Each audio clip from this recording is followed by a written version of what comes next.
BRS లో కవిత comments కలకలం రేపుతున్నాయి. BRS లో కోవటులున్నారని, కేసీఆర్ చుట్టూ దయ్యాలున్నాయని కవిత నిన్న కామెంట్ చేయడం మరింత దుమారు మెరిపింది. కవితను సంజాయిషి కోరే యోచనలో బీఆర్ఎస్ అధిష్టానం ఉంది. కవిత కామెంట్స్ పై అధినేత కేసీఆర్ సీరియస్ గా ఉన్నారని తెలుస్తుంది. తనను వివరణ కోరే ఛాన్స్ ఉంది. ఈ నేపథ్యంలోనే కవిత బీఆర్ఎస్ ను వీడనున్నారని ఊహాగానాలు వినిపిస్తున్నాయి. కొత్త రాజకీయ పార్టీ పెట్టబోతున్నారని ప్రచారం జోరుగా సాగుతుంది.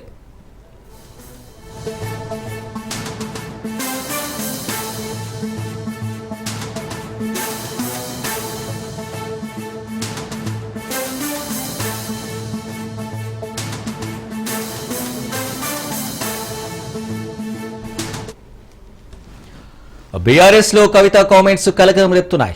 బీఆర్ఎస్ లో కోవటులున్నారని, కేసీఆర్ చుట్టూ దయ్యాలున్నాయని కవిత నిన్న కామెంట్ చేయడం మరింత దుమారం రేపింది. కవితను సంజాయిషి కోరే యోచనలో బీఆర్ఎస్ అధిష్టానం ఉంది. కవిత కామెంట్స్ పై అధినేత కేసీఆర్ సీరియస్ గా ఉన్నారని తెలుస్తుంది. తనను వివరణ కోరే ఛాన్స్ ఉంది. ఈ నేపథ్యంలోనే కవిత బీఆర్ఎస్ ను వీడనున్నారని ఊహాగానాలు వినిపిస్తున్నాయి. కొత్త రాజకీయ పార్టీ పెట్టబోతున్నారని ప్రచారం జోరుగా సాగుతుంది.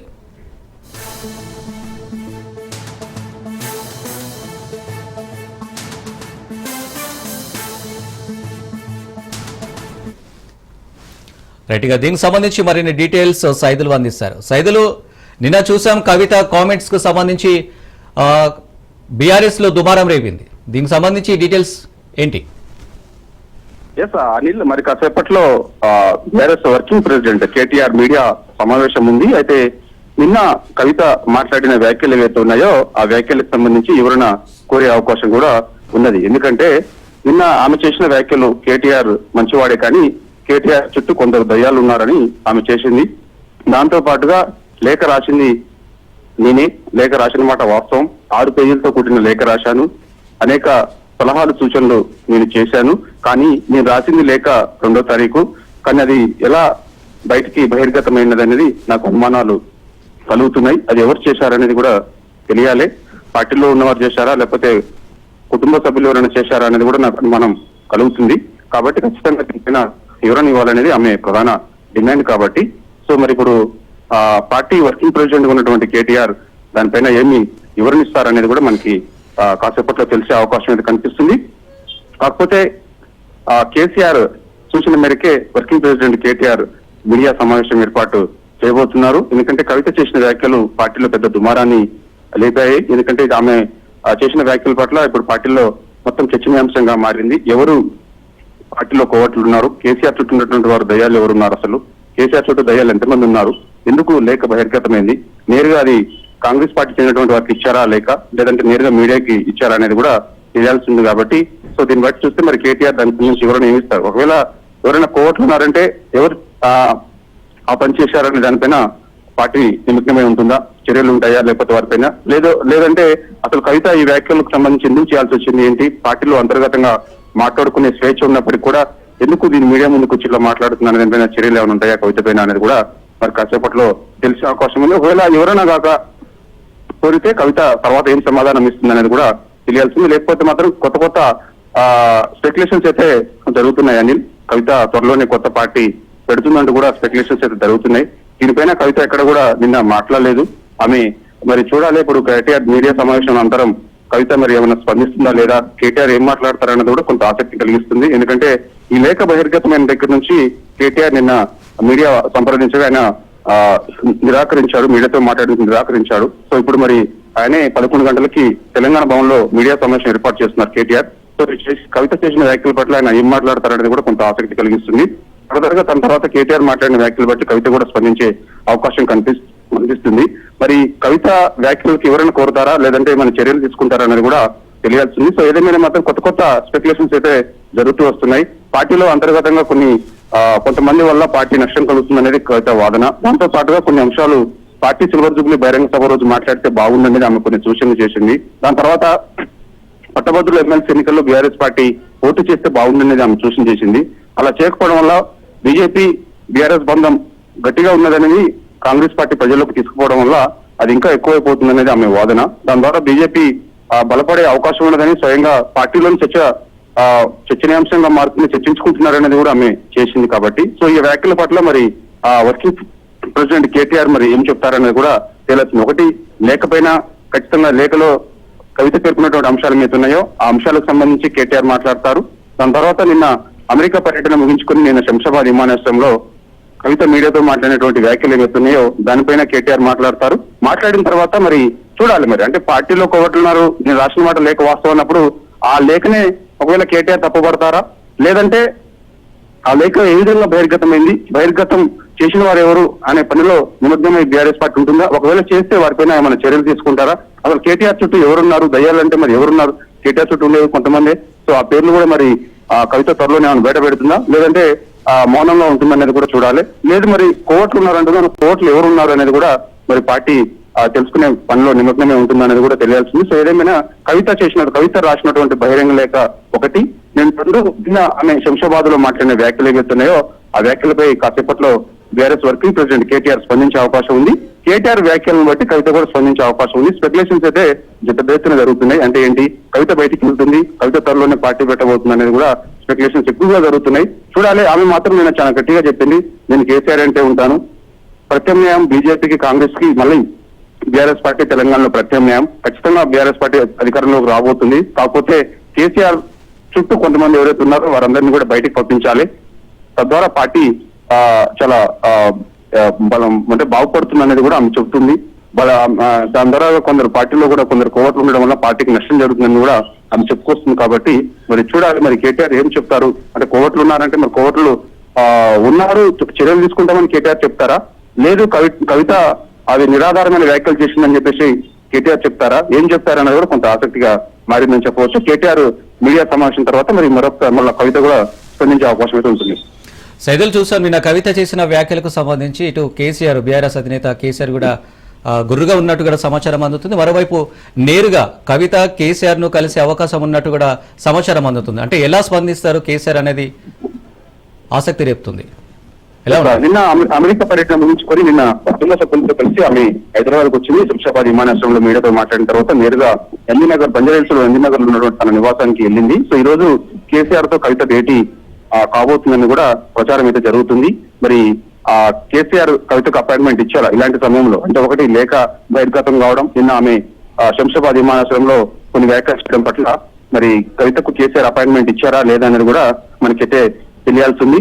తద్వారా మరి ఇంకోటి మీరు అన్నట్టుగా ఇప్పుడు ఆమె చేసినటువంటి వ్యాఖ్యలు ఏవైతే ఉన్నాయో ఆ వ్యాఖ్యలకు ఇప్పటికే కేసీఆర్ నిన్న గురుగా ఉన్నట్టుగా కూడా తెలుస్తున్నారు. దానిలో భాగంగానే వర్కింగ్ ప్రెసిడెంట్ కి కేటీఆర్ ను స్పందించి మీడియా సమావేశం ఏర్పాటు అర్జెంట్ గా చేయాల్సిందని ఆదేశించేటట్టుగా తెలుస్తుంది. సో అందుకని నిన్న కవిత చేసిన వ్యాఖ్యల పట్ల కేసీఆర్ కొంత గురుగా ఉన్నట్టుగా కూడా తెలుస్తుంది. ఎందుకంటే పార్టీలో సంబంధించినటువంటి కొన్ని అంశాలు ఏదైతే ఉన్నాయో అది అంతర్గతంగా మాట్లాడుకోవాలి తప్ప బహిరంగంగా అది ఎక్కడ చెప్పకూడదు. ఎవరు కూడా బీఆర్ఎస్ పార్టీలో ఇంతవరకు ఎవరు ధైర్య సాహసాలు కూడా చేయలేదు. అంటే బీఆర్ఎస్ పార్టీ 25 ఏళ్ల ప్రస్థానంలో ఇది ఒక పెద్ద కుదుపు అని కూడా మనం చెప్పవచ్చు అనిల్. ఎందుకంటే 25 ఏళ్ల ప్రస్థానంలో ఇలాంటి ఘటన బీఆర్ఎస్ పార్టీలో ఎన్నడూ జరగలేదు. కుటుంబ కలహాలకు సంబంధించి మొదటిసారి అన్నమాట, తొలిసారి కవిత బహిరంగ లేఖ ఒకటి రాయడం, తద్వారా మీడియా ముందుకు వచ్చి తను లేఖ రాసిన మాట వాస్తవమే, కానీ ఆ లేఖ ఎందుకు బయటకు వచ్చింది అనేది కూడా నాకు తెలియాల్సిందని చెప్పేసి ఆమె ప్రధానంగా డిమాండ్ చేయడం, ఇప్పటికైనా సరే కొందరు కోవట్లు ఉన్నారు వాళ్ళని పంపించాల్సిందని అని చెప్పేసి ఆమె డిమాండ్ చేయడం. కాబట్టి సో బీఆర్ఎస్ పార్టీకి 25 ఏళ్ల ప్రస్థానంలో పెద్ద కుదుపు లాంటిది ఇది.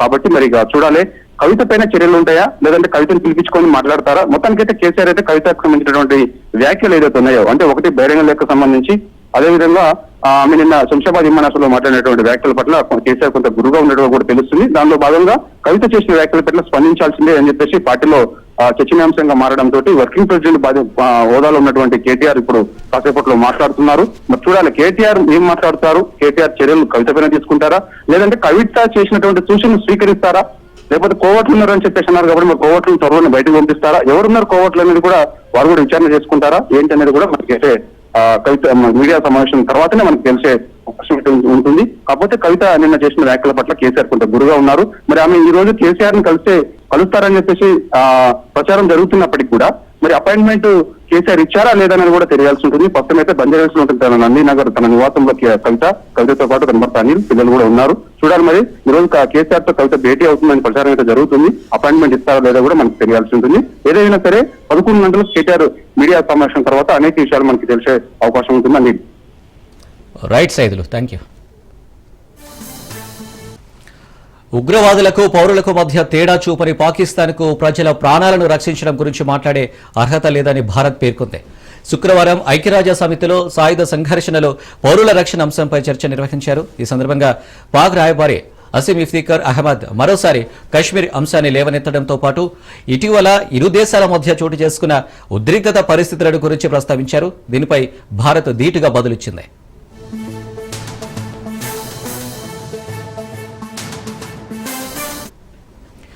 ఉగ్రవాదులు పౌరుల మధ్య తేడాను గుర్తించని ఆ దేశానికి మమ్మల్ని విమర్శించే అర్హత లేదని ఐరాస భారత శాశ్వత ప్రతినిధి హరీష్ తెలిపారు.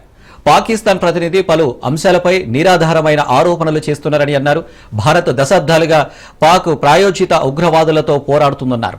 26/11 ముంబై దాడుల నుంచి ఇటీవల పహల్గాంలో అమాయక పర్యాటకులపై ఉగ్ర దాడులు చేశారని, పౌరులే ప్రధాన లక్ష్యంగా దాడులకు పాల్పడుతున్నారని ఫైర్ అయ్యారు.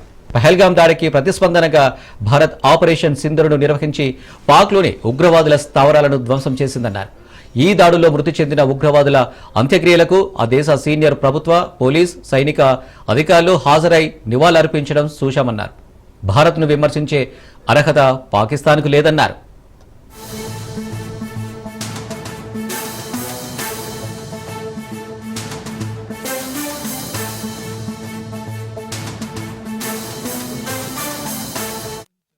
We are constrained to respond to the disinformation being carried out by the delegation of Pakistan with regard to the Indus Water Treaty. India has always acted in a responsible manner as an upper riparian state. I would like to highlight 4 aspects to expose the disinformation of Pakistan. First, India entered into the Indus Water Treaty 65 years ago in good faith.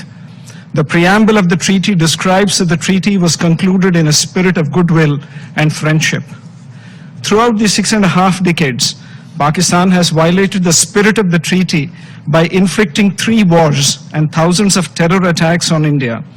In the last 4 decades, more than 20,000 Indian lives have been lost in terror attacks, the most recent of which was a dastardly targeted terror attack on tourists in Pahalgam last month. India has shown extraordinary patience and magnanimity throughout this period. Pakistan's state-sponsored cross-border terrorism in India seeks to hold hostage the lives of civilians, religious harmony, and economic prosperity. Second, in these 65 years, far-reaching fundamental changes have taken place not only in terms of escalating security concerns through cross-border terror attacks, but also growing requirements for producing clean energy, climate change, and demographic change. Technology for dam infrastructure has transformed to ensure safety and efficiency of operations and water use. Some of the old dams are facing serious safety concerns. However, Pakistan has continued to block consistently any changes to this infrastructure and any modifications of the provisions which is permissible under the treaty. In fact, in 2012, terrorists even attacked the Tulbul navigation project in Jammu and Kashmir. These cynical acts continue to endanger safety of our projects and lives of civilians. Third, India has formally asked Pakistan to discuss the modifications of the treaty on several occasions in the past 2 years. However, Pakistan continues to reject these, and Pakistan's obstructionist approach continues to prevent the exercise of full utilization of the legitimate rights by India. Four, it is against this backdrop that India has finally announced that the treaty will be in abeyance until Pakistan, which is a global epicenter of terror, credibly and irrevocably ends its support for cross-border terrorism. It is clear that it is Pakistan which remains in violation of the Indus Water Treaty. Thank you, Mr. President. Mr. President, we are constrained to respond to the disinformation being carried out by the delegation.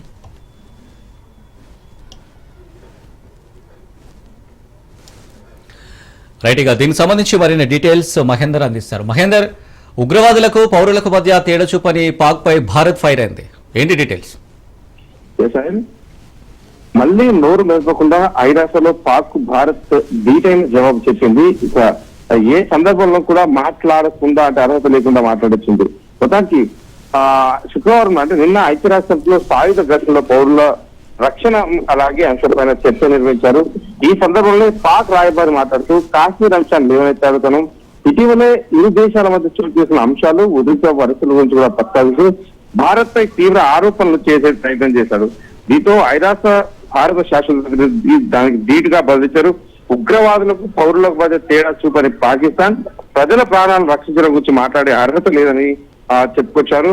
Kashmir అంశాన్ని లేవనెత్తి మరి ఇటీవల ఇరు దేశాల మధ్య చోటు చేస్తున్న అంశాల గురించి తాను ప్రస్తావించడం వెంటనే రాయబారి మాట్లాడిన చాలా డీటెయిల్ సమాచారు.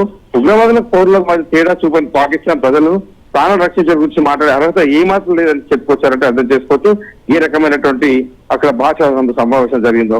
మొత్తానికి ఐక్యరాజ్య సమితిలో జరిగినటువంటి ఈ విషయంలో పాకిస్తాన్ రాయబారి అసీం ఇఫ్తిఖార్ అహ్మద్ మరో కాశ్మీర్ అంశం గురించి మాట్లాడాడు. భారత్ పాక్ దేశాల మధ్య చోటు చేసిన ఉద్దేశ పరిస్థితులు ప్రస్తావించాడు. భారత్ దీనికి ధీటుగా బదిలించింది. ముఖ్యంగా ఐరాసలో భారత శాశ్వత ప్రతినిధి పర్వతని హరీష్ మాట్లాడారు. పాకిస్తాన్ ప్రతినిధులు పలు అంశాలపై నిరాధారమైన ఆరోపణలు చేశారని కూడా ఆయన చెప్పారు. భారత్ దశాబ్దాలుగా పాక్ ప్రాయోజిత ఉగ్రవాదులతో పోరాడుతూనే ఉందన్నారు. 26/11 ముంబై దాడి దగ్గర నుంచి ఇటీవల జరిగిన పహల్గామ్ అమాయకుల పర్యాటకులపై దాడి చేశారని కూడా చెప్పారు. పౌరులే ప్రధాన లక్ష్యంగా దాడులకు పాల్పడుతున్నారని, పహల్గామ్ దాడికి ప్రతి దాడిగా అనే స్పందనగా భారత్ ఆపరేషన్ సింధు నిర్వహించిందన్నారు. కానీ పాక్ లోని ఉగ్రవాదుల స్థావరాలను ధ్వంసం చేసిందని చెప్పారు. అలాగే ఈ దాడిలో చనిపోయిన ఉగ్రవాదుల అంత్యక్రియలకు కూడా పాకిస్తాన్ ప్రభుత్వం, పోలీస్, సైనికాధికారులు హాజరయ్యాలని కూడా నిన్న ఐక్యరాజ్య సమితిలో ఆయన గుర్తు చేశారు. ఉగ్రవాదులను పౌరుల మధ్య తేడాలు గుర్తించని ఆ దేశానికి మమ్మల్ని విమర్శించే అర్హత కూడా లేదని ఆయన పేర్కొనడం జరిగింది. అంతేకాకుండా పాక్ చేసిన దాడిలో 20 మందికి పైగా మృతి చెందారని, 80 మంది గాయపడ్డారని కూడా ఆయన గుర్తు చేశారు. గురుద్వారాలు, దేవాలయాలు, సైనిక స్థావరాలను లక్ష్యం చేసుకొని పాకిస్తాన్ ఇలా ఉగ్రదాడికి పాల్పడుతూనే ఉందన్నారు. అయితే వీటికి భారత్ సమర్థంగా తిప్పికొడుతుంది ఏ సందర్భంలో అయినా సరే అని, ఇలాంటి ప్రవర్తన కలిగిన ఈ దేశం కపటత్వాన్ని ప్రదర్శించడం గమనార్హం కూడా అని ఆయన గుర్తు చేశారు. అంతేకాకుండా ఉగ్రవాదానికి వ్యతిరేకంగా అంతర్జాతీయ సమాజం కలిసి పోరాడాలని కూడా ఆయన పిలుపునిచ్చారు. అలాగే ఉగ్రవాదులకు ఆశ్రయం కల్పిస్తూ రక్షణ కల్పించే వారిపై కఠిన చర్యలు తీసుకోవాలని, అంటే ఇండైరెక్ట్ గా ఇక్కడ పాకిస్తాన్ ఆయన అన్నట్టుగా కూడా మనం అర్థం చేసుకోవచ్చు. Right Mahender, thank you.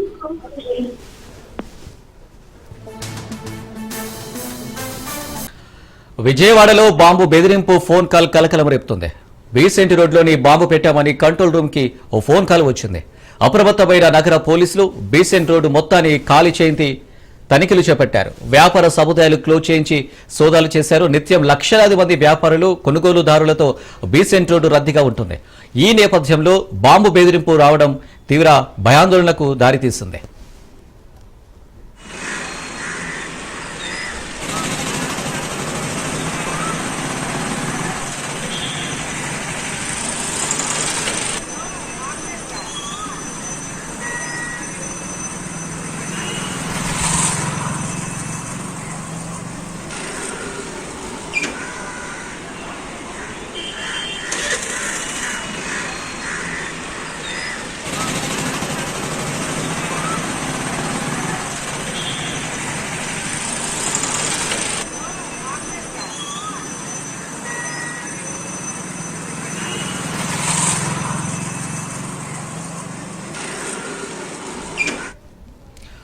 విజయవాడలో బాంబు బెదిరింపు ఫోన్ కాల్ కలకలం రేపుతుంది. బీసెంట్ రోడ్లో బాంబు పెట్టామని కంట్రోల్ రూమ్ కి ఓ ఫోన్ కాల్ వచ్చింది.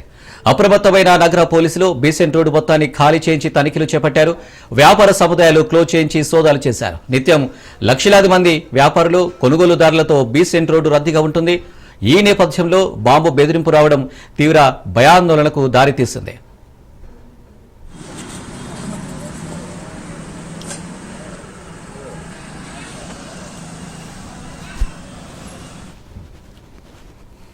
రైట్గా దీనికి సంబంధించి మరిన్ని డీటెయిల్స్ విజయవాడ నుంచి మా ప్రతినిధి శ్రీనివాసు లైవ్ లో అందిస్తారు. శ్రీనివాసు, చూడొచ్చు విజయవాడ బీసెంట్ రోడ్లో నిత్యం లక్షలాది మంది వ్యాపారులు, కొనుగోలుదారులతో బీసెంట్ రోడ్డు రద్దీగా ఉంటుంది. ఈ నేపథ్యంలో బాంబు బెదిరింపు కలకలం రేపుతుంది.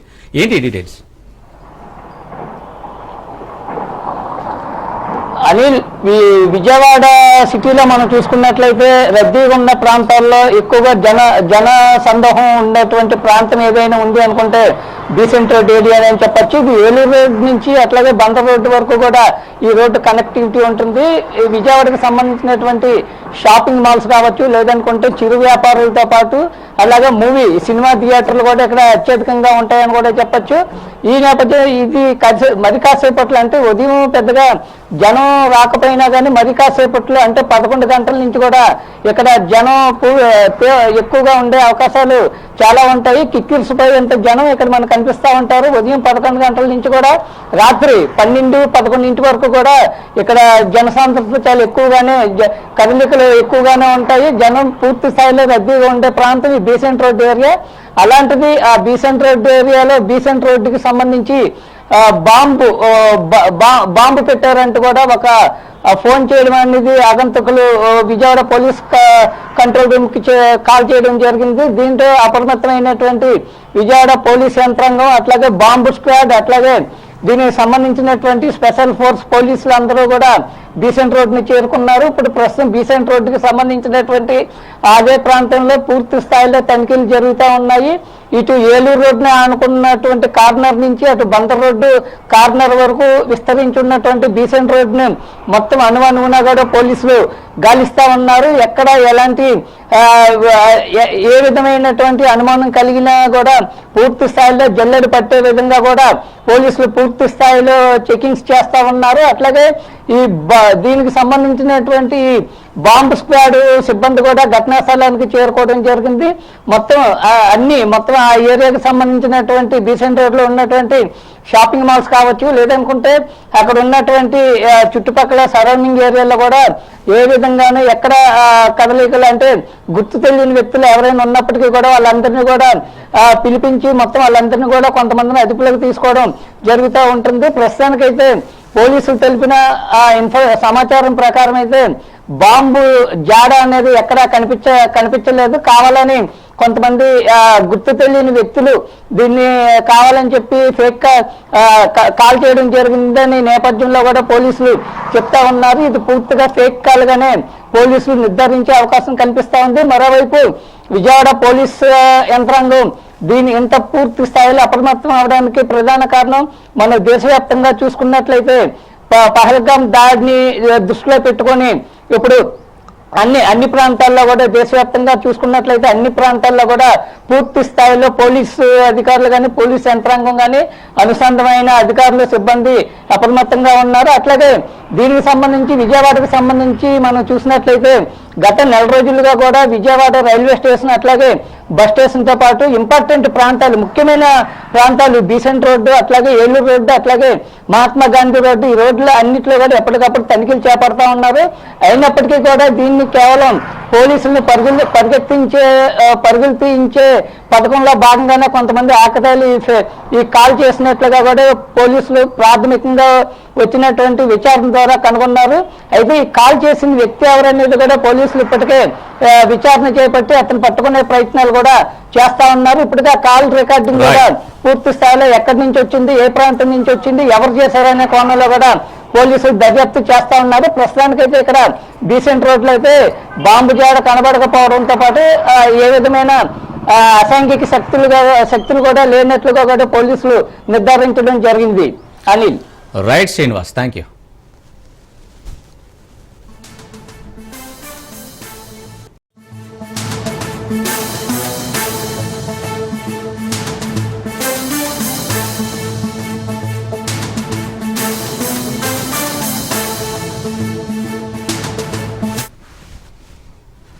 ఉగ్రవాదులు పెట్టిపోతుంటే భారత్ మౌనంగా ఉండదన్నారు కాంగ్రెస్ నేత శశి థరూర్. ఆపరేషన్ సింధూరును ప్రపంచ దేశాలకు వివరించేందుకు శశి థరూర్ బృందం బయలుదేరింది. గయానా, పనామా, కొలంబియా, బ్రెజిల్, అమెరికాకు శశి థరూర్ బృందం వెళ్లనుంది. పహల్గాం ఉగ్రదాడి, ఆపరేషన్ సింధూర్ సంఘటనలపై దేశం తరపున గలం వినిపించడానికే వెళ్తున్నామని శశి థరూర్ వెల్లడించారు.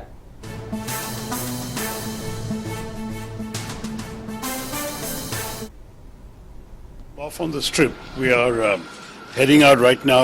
First stop is Georgetown, Guyana, but in fact there's no direct flight. So we will actually be transiting through New York, which gives us an opportunity to visit the 9/11 memorial and remind the world that we, like the people they are thinking about there, were victims of a terrorist attack. And not just this one, but a repeated series of terrorist attacks for the last 4 decades. I think it's very important that symbolic gesture should mark the start of our trip. We then go on to Georgetown, Guyana, and we will be looking forward to participating in the Independence Day ceremonies in Guyana and also meeting the government officials, ministers, legislators. It's going to be the beginning of a very challenging, important, interesting couple of weeks, and we'll keep you informed as we go along. जब USA पहुंचेंगे हम बात करेंगे उन लोगों से. देखिए, ऐसे मामलों में आपको मालूम है कि सरकार ने तो उनकी पोजीशन काफी स्पष्ट किए हैं। हमारे स्पोक्समैन मिनिस्ट्री के और हमारे फॉरेन सेक्रेटरी साहब भी सीधे लोगों को बताएं कैसे हुआ और क्या हुआ। तो मेरे ख्याल में यही खबर हमारे तरफ से यही संदेश होगा, लेकिन हम वहां जा रहे हैं लोगों को समझाने के लिए कि हमारा अनुभव क्या था और हमने जो किया क्यों किया और भविष्य में हमारी एटीट्यूड क्यों ऐसे होंगे। तो ये मेरे ख्याल में अलग बात है। ये तर्क करने के लिए हम नहीं जा रहे हैं, हम समझाने के लिए जा रहे हैं, लोगों से मिल। రైట్, ఇక దీనికి సంబంధించి మరిన్ని డీటెయిల్స్ రాజు అందిస్తారు. రాజు, ఆపరేషన్ సింధూరును ప్రపంచ దేశాలకు వివరించేందుకు శశి థరూర్ బృందం బయలుదేరింది. ఏంటి డీటెయిల్స్? రైట్, ఇటీవల పాకిస్తాన్ ఉగ్రవాదులు కాశ్మీర్ లోని పెహల్గామ్ లో సివిలియన్స్ అక్కడ పర్యటిస్తున్నటువంటి సివిలియన్స్ ని 26 మందిని హతమార్చారు. వారి మతం అడిగి మరి వారిని కాల్చి చంపినటువంటి పరిస్థితి అయితే ఉంది. దానికి ప్రతీకారంగా పాకిస్తాన్ లోని ఉగ్ర స్థావరాల పైన భారత్ నిర్వహించినటువంటి ఆపరేషన్ సింధూర్ పైన ప్రపంచ దేశాలకు వివరాలు వెల్లడించడంతో పాటు పాక్ తీరుని జాతీయ స్థాయిలో కూడా అంతర్జాతీయ స్థాయిలో ఎండగట్టేందుకు ఈ బృందాలు వెళ్ళనున్నాయి. దాదాపు 32 దేశాల్లో EU ప్రధాన కార్యాలయంలో ఈ బృందాలు పర్యటించనున్నాయి. మొత్తం 51 మంది నేతలతో, జాతీయ స్థాయి నేతలతో, అటు NDA, UPA భాగస్వామ్య పక్షాలైనటువంటి నేతలందరితో కూడా 7 బృందాలుగా ఈ దేశాల్లో పర్యటించనున్నారు. ఈ బృందాల్లో పలు రాజకీయ పార్టీలకు చెందినటువంటి ప్రజాప్రతినిధులు, మాజీ ఎంపీలు, మాజీ మంత్రులు, దౌత్యవేత్తలు కూడా ఉన్నారు. ముఖ్యంగా ఒక్కొక్క బృందంలో ఒక ముస్లిం నేతలను కూడా ప్రత్యేకంగా చేర్చినటువంటి పరిస్థితి అయితే ఉంది. అధికారికంగా ఉండే విధంగా కూడా చర్యలు తీసుకున్నారు. ఈ యొక్క 51 మందిలో 31 మంది NDA నేతలు ఉండగా 20 మంది NDA ఏతర పార్టీల నేతలు ఉన్నారు. ఈ ప్రపంచ వ్యాప్తంగా ఉన్నటువంటి దేశాలకు పాక్ యొక్క వైఖరిని వివరించేందుకు ఒకే లక్ష్యం, ఒకే సందేశం, ఒకే భారత్ పేరుతో కూడా ఈ యొక్క పర్యటనలు చేపట్టనున్నారు. శశి థరూర్ బృందం అమెరికాలో పర్యటించనుంది. అమెరికాతో పాటు పనామా, గయానా, కొలంబియా, బ్రెజిల్ వెళ్ళనుంది. ఇందులో TDP MP GM Harish Balayogi కూడా ఉన్నారు. Right Raju, thank you.